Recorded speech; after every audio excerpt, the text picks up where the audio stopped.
Buenos días. Esto es Insurgencia recopilando la historia. Nuestro invitado del día de hoy es el general Luis Alatrista, segundo al mando en la operación Chavín de Huántar y también héroe del CENEPA. Le agradecemos su presencia. Bienvenido, general Luis Alatrista. Buenos días y gracias por la invitación. Muy buenos días a todos, mi nombre es Giovanni y nos encontramos acá en Insurgencia recopilando la historia en este segmento. Es un honor tenerlo acá a usted, un héroe de nuestro país que va a venir a contarnos gran parte de su vivencia, lo que ha pasado en el proceso militar del CENEPA, ha sido parte de la operación Chavín de Huántar, el MRTA, y es un honor para todos nosotros tenerlo aquí. Muchas gracias por su tiempo, por el espacio. Queríamos empezar hablando principalmente. ¿Cómo fue que usted decidió llevar una carrera militar? ¿Qué fue lo que a usted le nació? ¿Cómo nació su convicción para entrar en el mundo militar, ¿no? Gracias por la pregunta. Voy a tener que remontarme a mi niñez. Yo estudié, soy del departamento de Arequipa, nací en la Ciudad Blanca, pero me crié en el majestuoso Valle de Majes, la tierra de la fruta y los camarones. Fue en esta tierra donde crecí, tuve muy buenos profesores que me enseñaron la historia de nuestra patria, nuestra geografía y a amar a nuestra patria. Dentro de lo que me educaron estos buenos profesores, por ejemplo, en la parte de la historia me contaban de la guerra con Chile. Es largo, por supuesto, de contarlo en este momento, pero que habíamos perdido a Arica y Tarapacá. Decía, cuando sea grande voy a ser soldado para recuperar lo nuestro. También influyó en mi vocación de ser militar la participación de mi tío Gilberto Rodríguez, hermano de mi mamá, en la guerra con Ecuador el año 41. Él había tomado las Huaquillas, una ciudad de entrada hacia Ecuador, que permitió más adelante la invasión peruana en este conflicto del 41. Todo ello, más la formación en secundaria, y en este caso ingresé al Colegio Militar Francisco Bolognesi, donde terminé mis estudios, formaron mi vocación militar. Recuerdo claramente que nos tomaron a fin de año, cuando terminamos la secundaria, un test de vocación profesional, en el cual salió, voy a decir, empatado mi vocación de ser agricultor y ser soldado. Decidí por ser soldado. Era parte de un honor familiar también. Pero coménteme, ¿cómo era el contexto del país en ese tiempo? ¿También influyó en su toma de decisión por irse por un lado militar? Sí, totalmente. Esa vocación, pienso que parte desde niño se va cimentando, uno va creciendo, tomando mayor experiencia. No separé mi vocación de ser militar. La tuve siempre presente, por lo que acabo de señalar. Correcto.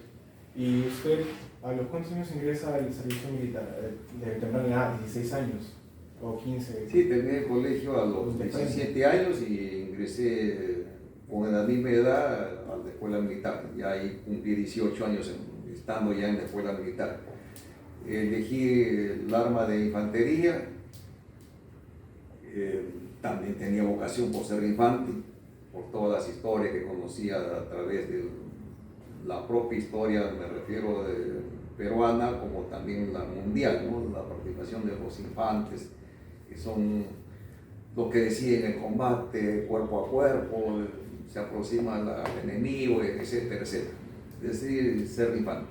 Correcto. ¿Y a qué edad usted forma parte del CENEPA? Porque tengo entendido que también formó parte de ese grupo que se conformó con el Perú para combatir en Ecuador, ¿verdad? Bueno, efectivamente, egresé de la escuela militar, integrando la promoción sesquicentenario de la Independencia Nacional. Me recibí como subteniente de infantería.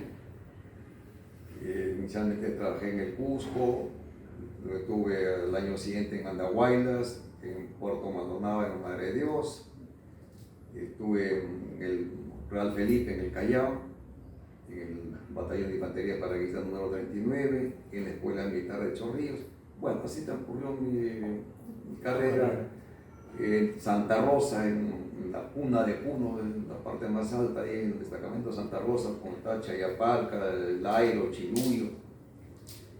En Arequipa, en mi tierra, en la Compañía Especial de Comandos. Para esto ya me había graduado como oficial comando. Luego pasé a la selva, ya tuve experiencia con mi vecino justamente el año 83. Después recordemos que el 81 hubo un conflicto con Ecuador, el del falso Paquicha. Cuando en el 83 hubo un incidente por el lado del sector Pastaza con los ecuatorianos, provocado por ellos. Luego fui cambiado a Pucallpa, ya comenzaba el terrorismo también, la zona de emergencia. En esa época conoció frente a frente el terrorismo, cuando entró Sí. Pucallpa. En Pucallpa todavía no le llegado. De Pucallpa fui cambiado a Huancavelica, al batallón de infantería motorizado número 43, Marical Cáceres número 43. Lleva el nombre del patrono del arma de infantería, el grupo de los Andes. Bueno, ahí ya tuve los primeros contactos con el terroristas. Ya llegué de grado de capitán y había ascendido a mayor, me quedé como S3, inclusión y entrenamiento y operaciones de este batallón. Entonces ya mis experiencias iniciales con este grupo terrorista de Sendero Luminoso. Bien, van pasando 2 años, ya no muchos, yo he trabajado en una serie de unidades y para responder concretamente a la pregunta sobre el conflicto del CENEPA, llegué al batallón de comandos número 19 el año 94. Este batallón tenía como accionar, o su accionar era en diferentes lugares del país, en la zona de emergencia. Entonces, nos llamaban para acudir a alguna operación, a apoyarlos prácticamente, como decimos, íbamos de frente al fogón. En la lucha contra Sendero Luminoso, en el Guayar, en el Mantaro y en Huamanga. Comienza el año 95 y el 2 de enero del 95, a pedido o orden del Comando Conjunto, fuimos parte del batallón, las patrullas que iban animando a la zona del Guayar. Estábamos combatiendo a Sendero Luminoso en la zona de Bijao, Montaña Verde, La Colpa, y le dimos duros golpes a Sendero Luminoso. Justamente hay un reportaje muy bien hecho que hizo en ese entonces el programa Contrapunto. Lo dirigía María Teresa Brachi, ¿no? Y el periodista que fue con nosotros fue el periodista Juan Subauste. Hizo un buen reportaje de nuestro accionar en la lucha contra el terrorismo. Estando en enero 95 en el Guayar, a mediados o el 20 y tanto de ese mes, nos enteramos que las patrullas que habían quedado en Lima, que